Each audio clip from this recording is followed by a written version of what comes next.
This is statutory rape of, no, this was a felony rape of a minor child. Okay, that's, I'm sorry. That would carry a 25-year sentence. No. Reese was offered time served and could leave tomorrow if he registers as a sex offender. But that case is so weak, I'm surprised that they're even going to go to trial. So is he still incarcerated? He is at, in a detention facility in Manhattan. They moved him out of Rikers because the trial is coming up. Actually, it's April 8th, so is that Tuesday? Maybe. All right. And he wants his day in court. He's innocent. I believe he's innocent. The evidence proves that he's innocent. When you say you were raped on a certain date in a certain apartment, and the people actually live in another state at the time, it didn't happen. Okay. You also were his co-host on a couple of occasions. I had my foot in the door at WRKO. It was great. And then they let him go. And then we were actually talking about the two of us coming up with a new show and shopping it around, because WRKO is the only talk station in Massachusetts. And we had a lot of fun doing show prep when we'd be hanging out.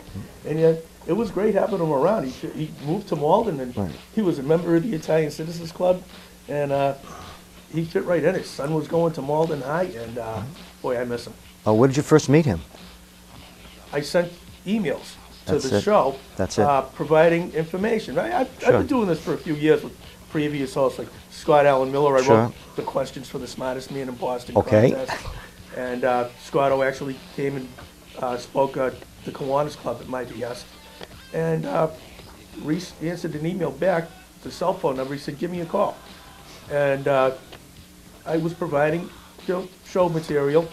Then he calls me one time. Another time he goes, want to go to the Celtics game tonight? WRKO was paying for it. And we've been friends ever since. I know I had some fun with him because he once called me because he was going to become a member of the Malden Republican City Committee. In fact, his arrest was, I think, the day before our meeting was scheduled. Yeah. And he called me, and he says, hi, this is Reese on the radio. And I said to him, no, this is Reese on the telephone. And okay.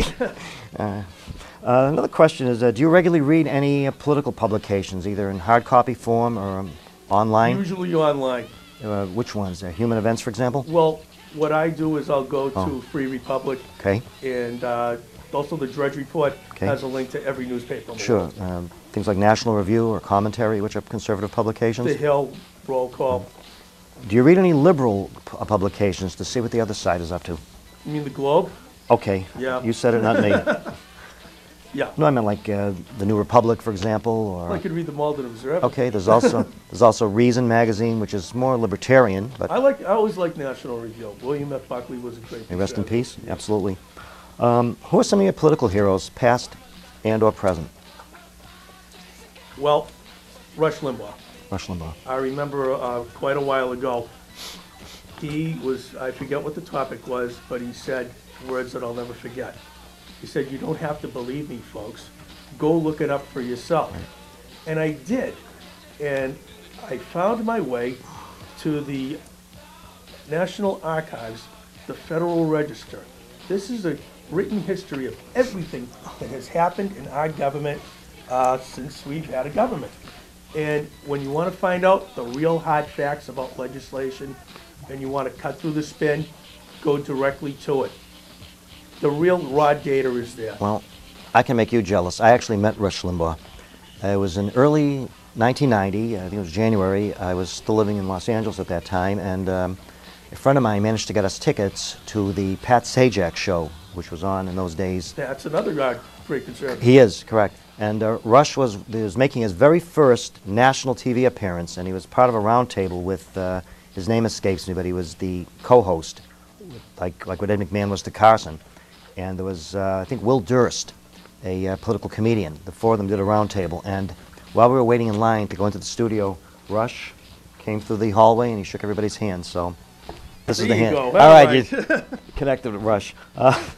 Okay, if we can pretend for one moment that this is not April of 2010, but it's April of 2004. Gene, what do you think is more likely to happen first? The Boston Red Sox winning the World Series after 86 years, it's been since 1918, or a Republican getting elected to the United States Senate?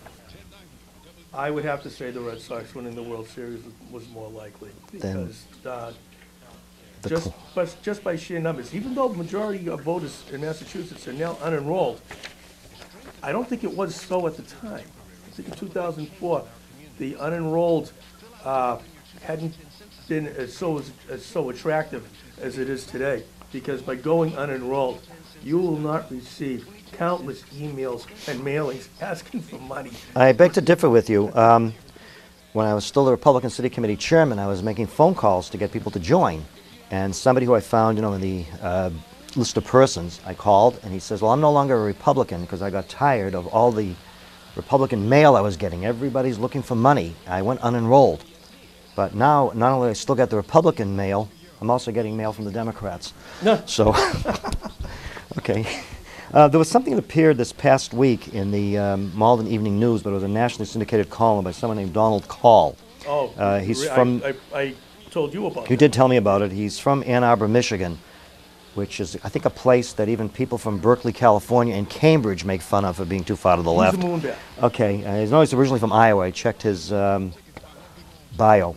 It says here, obstructionist actions of the Republicans signal demise. Attempts to weaken the U.S. by the GOP will lead to their end. You read this. Does it pay to read it over the air? It's kind of lengthy. But I think you can only excerpt it. all right. You know what? We will put the link on the credits to this show that you'll be able to look for it online. That's probably a good way to give everybody an idea. It's not complimentary of the Republican Party, but do you think it's absolute nonsense? It contains a lot of childish It's language. basically nonsense. Right, so Michelle Bachmann is unhinged. Well, based on what? Well, just a couple of quotes here. He says, John McCain, the titular head of the party, had this to say: there will be no cooperation for the rest of the year. They have poisoned the well, and what they've done and how they've done it. Well, you can't argue with Mr. McCain on that one. But the Republicans can't obstruct anything. They're not the majority party. They're not the majority party. Correct. He also made a comment about Michelle Bachmann. It says, we will not allow this to stand. I guess this was in reference to the health care vote. Yeah. It says, he used the word unhinged.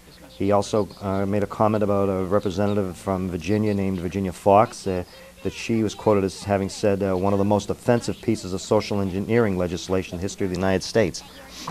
True. True. So what he's saying actually sounds quite positive for the Republican Party, that it's what most Americans are thinking. Well, against us, we're doing the right thing.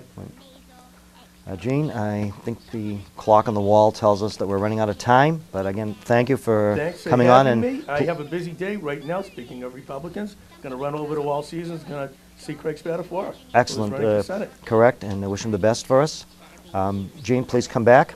I will. And if you've got anything to say that doesn't get published, you're always welcome to read it on the air in this program. Thank you very much.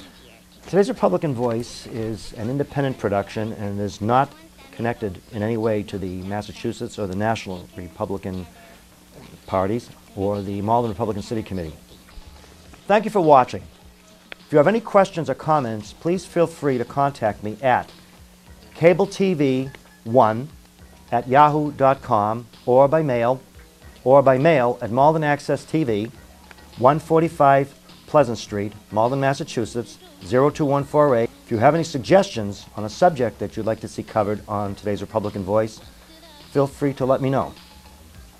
Again, thank you for tuning in, and I wish to thank the staff of Malden Access Television for the use of their studio.